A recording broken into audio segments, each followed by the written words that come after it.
Dal Vangelo secondo Matteo.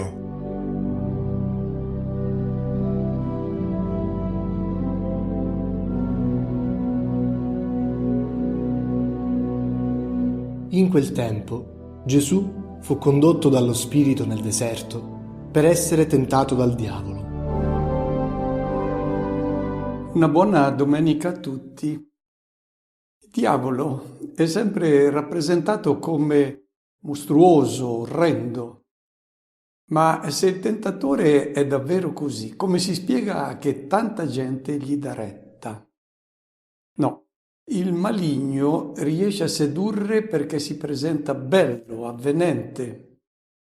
Osservate il diavolo raffigurato nella scultura che si trova nella parte posteriore del pulpito della cattedrale di San Paolo a Liegi, in Belgio. Se non fosse per le ali di Pipistrello, lo confonderemmo con un angelo del paradiso, alla bellezza, alla perfezione di una donna e di un Apollo. Credo che tutti noi vorremmo assomigliargli, saremmo felici di avere le sue fattezze. Questo è il pericolo. Il diavolo si presenta proprio così, bello, affascinante, come uno che vuole il tuo bene, come uno che ti propone la gioia, la vita e ti suggerisce quello che devi fare se vuoi incarnare questa sua bellezza. Ma ti imbroglia. E il brano evangelico di oggi vuole metterci in guardia perché ne va della nostra vita se noi ascoltiamo il maligno.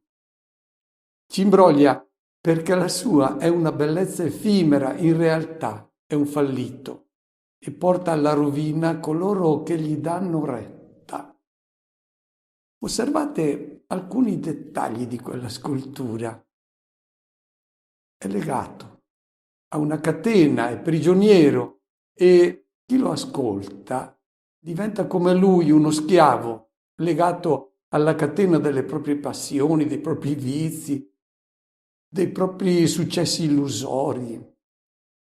E poi la corona non ce l'ha in testa, ce l'ha in mano, se l'è tolta perché il suo non è un regno che dura, i suoi trionfi sono sempre ingannevoli.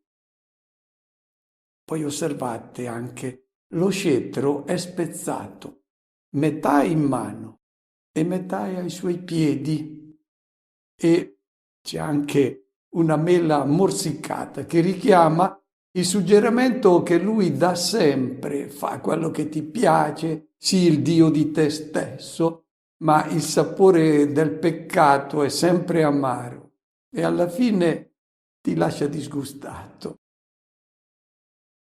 Cerchiamo di identificarlo bene.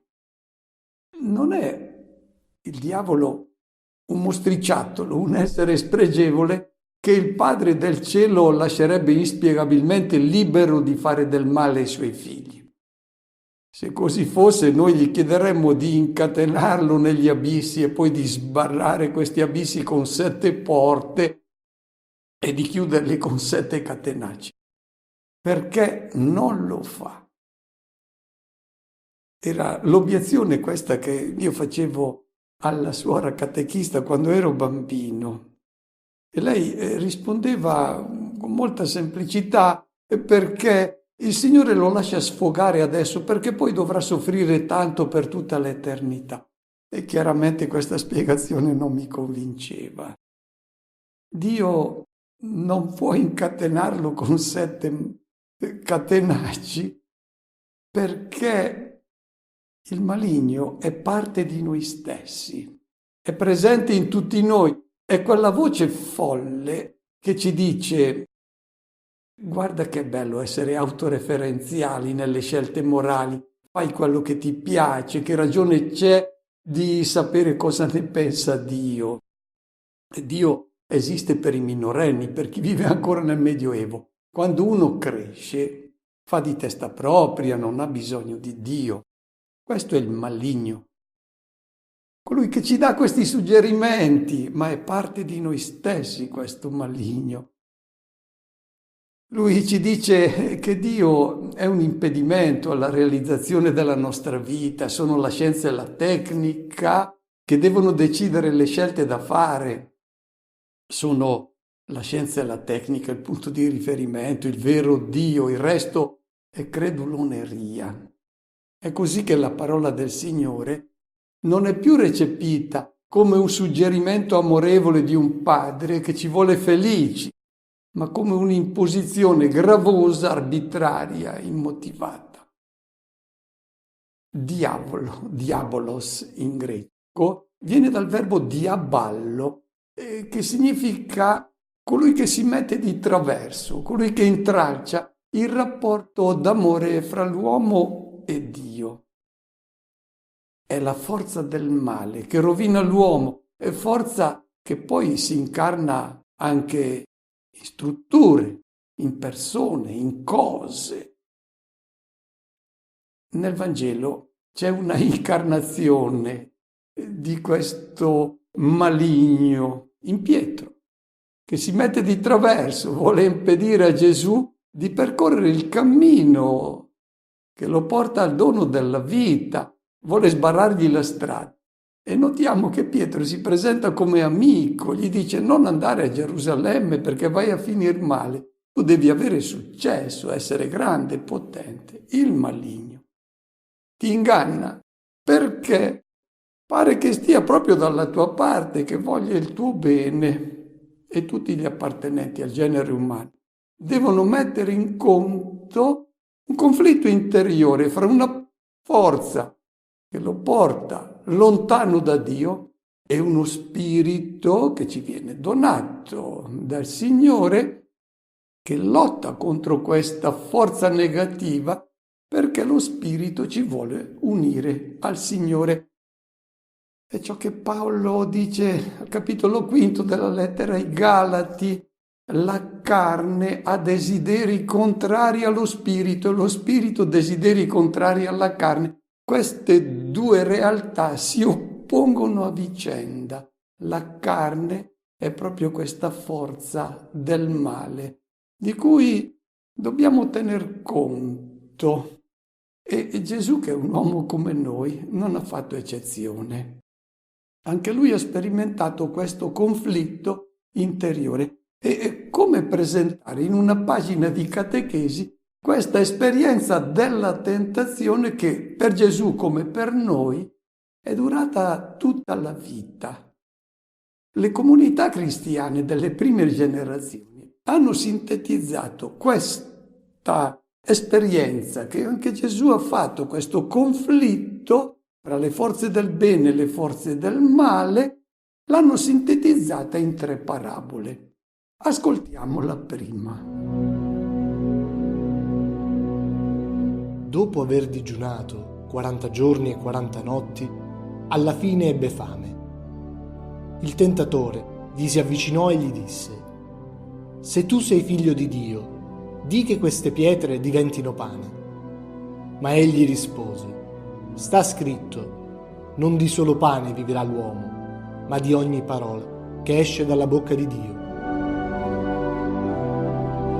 Il numero 40 nella Bibbia indica tutta una generazione, tutta la vita. E anche in questa prima parabola indica l'esperienza di tutta la nostra esistenza in questo mondo. Che cosa accade in questa vita? Cosa facciamo? Come impieghiamo il nostro tempo, le nostre capacità, le nostre energie? Qual è lo scopo che diamo ai nostri giorni? Per che cosa vale la pena vivere? Ecco, c'è un primo suggerimento ingannevole che l'uomo sente dentro di sé. E che è questo? Ci dice: pensa alle cose materiali, che sono le uniche che contano. Sono queste che ti devono interessare. Cibo, casa, la salute, la professione. Pensa solo a queste cose e vivrai bene, sarai realizzato, sarai felice. Sono certamente cose importanti, indispensabili per la vita.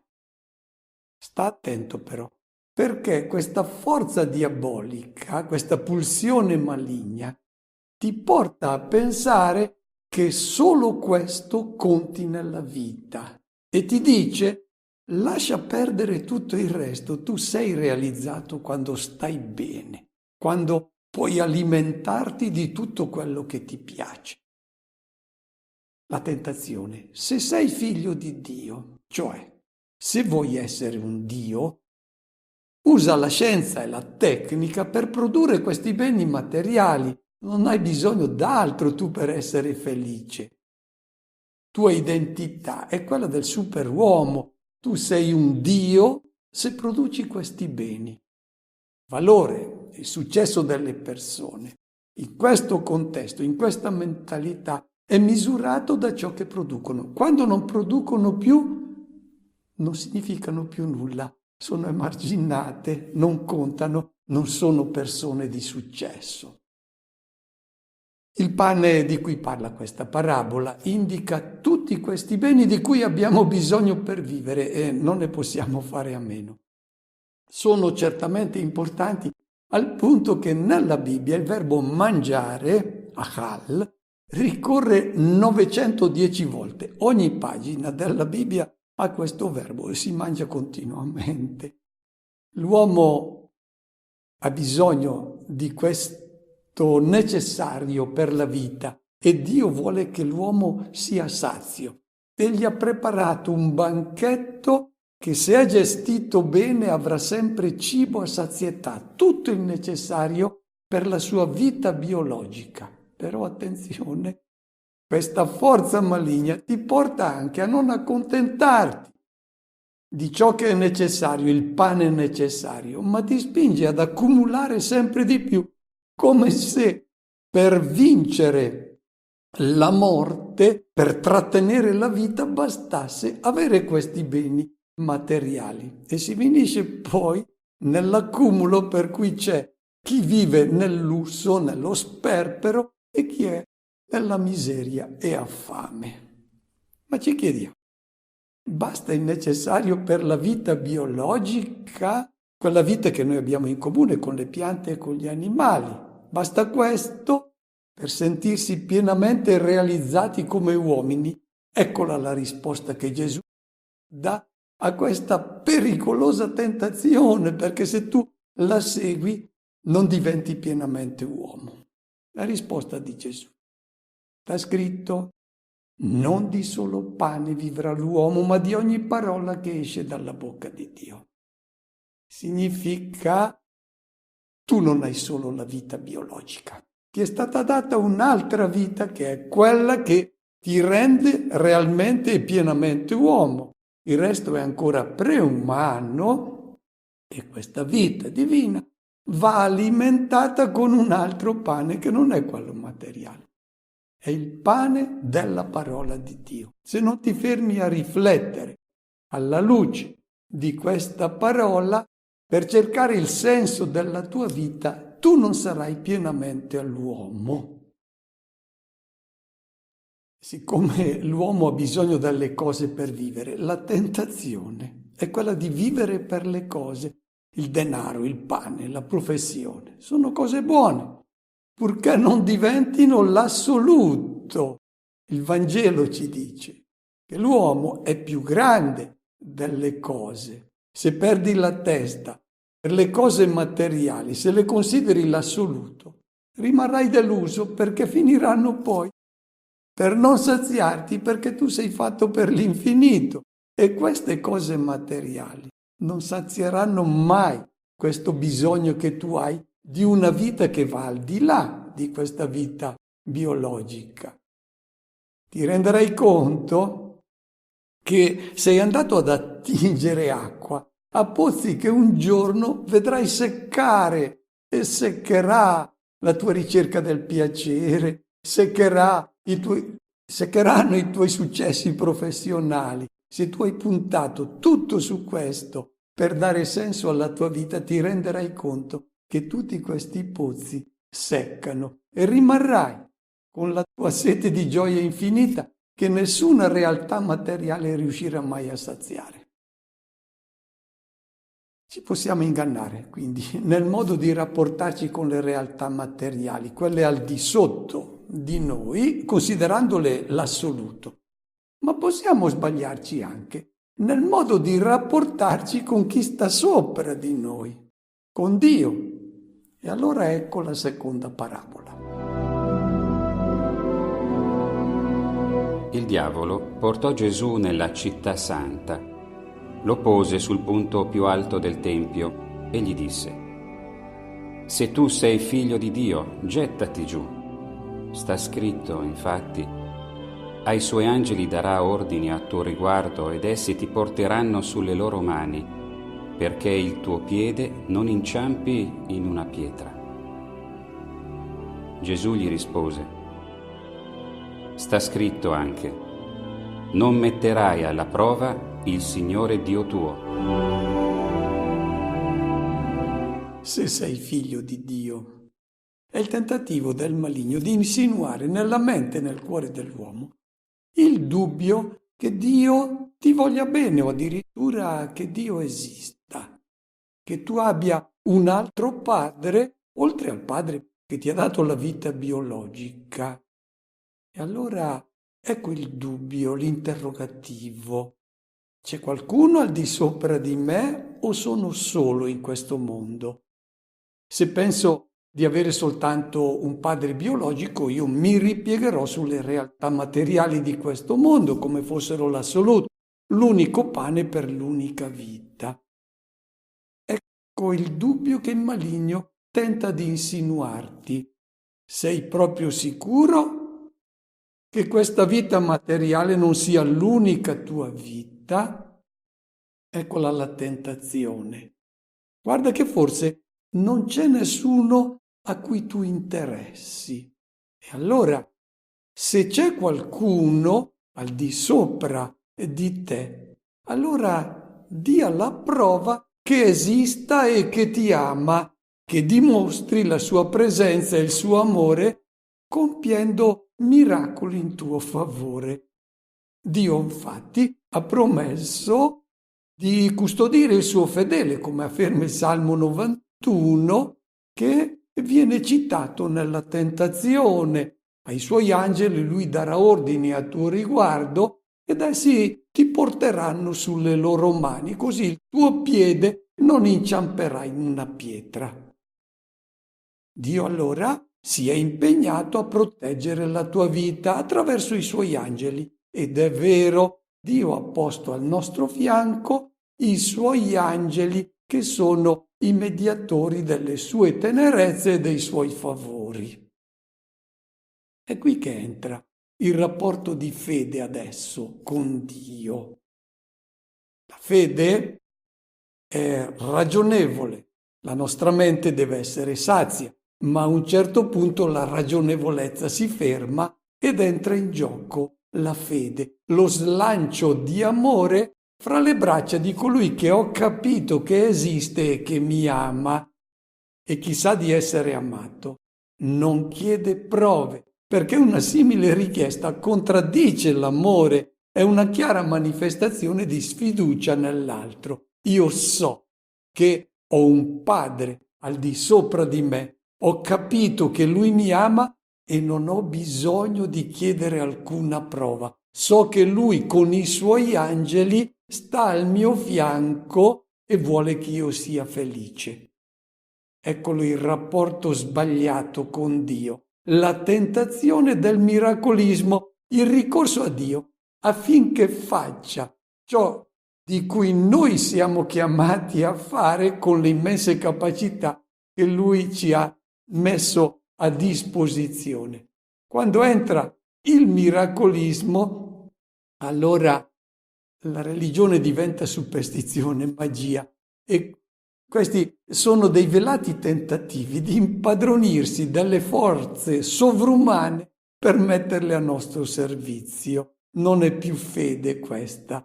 È fede allora che è ridotta a preghiere a santi per ottenere prodigi, con il ricorso a reliquie e magari a oggetti che diventano poi poco diversi dagli amuleti e dai talismani, acque miracolose. Non voglio disprezzare la fede semplice, ma vogliamo che la fede diventi sempre più autentica, cioè la certezza di sentirsi amati e non si pretende la prova degli interventi del Signore per dimostrare che ci vuole bene. Se impostiamo il nostro rapporto con Dio nella ricerca di prodigi, la vita poi si incarica di farci sorgere il dubbio che Lui non sia di parola e nasce il bisogno di avere queste prove. E chi di noi non ha sentito dei credenti delusi dalle loro preghiere inesaudite che esclamavano: che senso ha credere in Dio se non fa poi ciò che gli si chiede? Se ci fosse un Dio interverrebbe con un miracolo in certe situazioni, perché non lo compie? È la tentazione che anche Israele ha avuto nel deserto, quando di fronte ai bisogni vitali che sentiva, il bisogno d'acqua, di pane, ha detto: ma il Signore è in mezzo a noi oppure no? Dia la prova. Ecco, questo dubbio e questa richiesta è un'offesa a Dio, perché fa dubitare del suo amore. E anche Gesù è passato attraverso questa prova. Si è certamente chiesto perché il Padre non interveniva per mostrare che lui aveva ragione, perché lasciava correre gli eventi come se lui non esistesse, perché i malvagi trionfavano sul giusto, perché Dio non è intervenuto per smascherare la falsità di Anna e Caifa. Domande queste non diverse da quelle che gli uomini di tutti i tempi si sono sempre posti. Perché gli empi e i malvagi prosperano, mentre la vita è spesso ingiusta e crudele con i deboli e Dio lascia correre. Eccola la tentazione. Non fidarsi più del Dio che non dà prove del suo amore. La risposta di Gesù: non metterai alla prova il Signore Dio tuo. È l'invito a coltivare una fede pura che non ha bisogno di prove e di miracoli. Gesù ci ha mostrato come si vivono gli eventi lieti, tristi e anche drammatici della vita, senza lasciarsi sopraffare dal dubbio che Dio non sia fedele al suo amore. E ora la terza parabola, che ci mette in guardia dalla tentazione di rapportarci in modo errato, disumano, con chi sta al nostro fianco. Ascoltiamolo.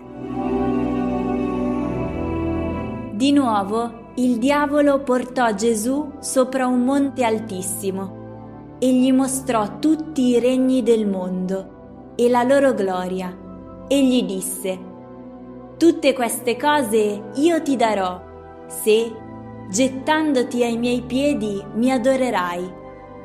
Allora Gesù gli rispose: vattene, Satana, sta scritto infatti: il Signore Dio tuo adorerai, a Lui solo renderai culto. Allora il diavolo lo lasciò, ed ecco, degli angeli gli si avvicinarono e lo servivano. Nella terza parabola, il maligno si presenta come il principe di questo mondo, come colui che ha in mano tutto. Ed è vero.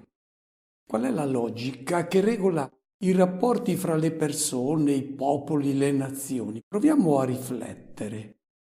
Non è forse la logica del maligno che governa il mondo? Ognuno cerca istintivamente ciò che gli fa comodo, ciò che gli piace. I capi delle nazioni pensano agli interessi del loro popolo e per raggiungere questi obiettivi ascoltano il maligno. E che cosa suggerisce? Dice: vedi, il mondo è regolato dalla competizione. Ognuno cerca di sopraffare e di asservire l'altro. Questa è la legge. E allora io ti insegno come si vince. non guardare in faccia a nessuno, non commuoverti di fronte al bisogno dell'altro. E se c'è bisogno, devi essere disposto anche a schiacciare colui che tu vuoi asservire. Se gestisci la finanza o l'economia, devi pensare soltanto al guadagno. Se necessario, sfrutta il creato, inquina, devasta il creato, spreca le risorse. Nel mondo le cose vanno così, si vince così. Nel mondo si raggiunge e si realizza il proprio potere seguendo questi criteri. E anche Gesù ha ricevuto questi suggerimenti. Il maligno gli ha detto: vuoi cambiare il mondo? Ti insegno io come fare. Prendi il potere, ascolta me, altrimenti sarai un fallito. È questo che significa: se tu mi adorerai, cioè se accetterai la mia logica, il mio modo di ragionare, se tu cioè accetterai i miei ordini, seguirai le mie indicazioni. È il suggerimento non di servire, ma di dominare, competere e non divenire solidali, sopraffare, non considerarsi servi. E ovunque si eserciti questo dominio sull'uomo, ovunque si lotti per prevalere sugli altri,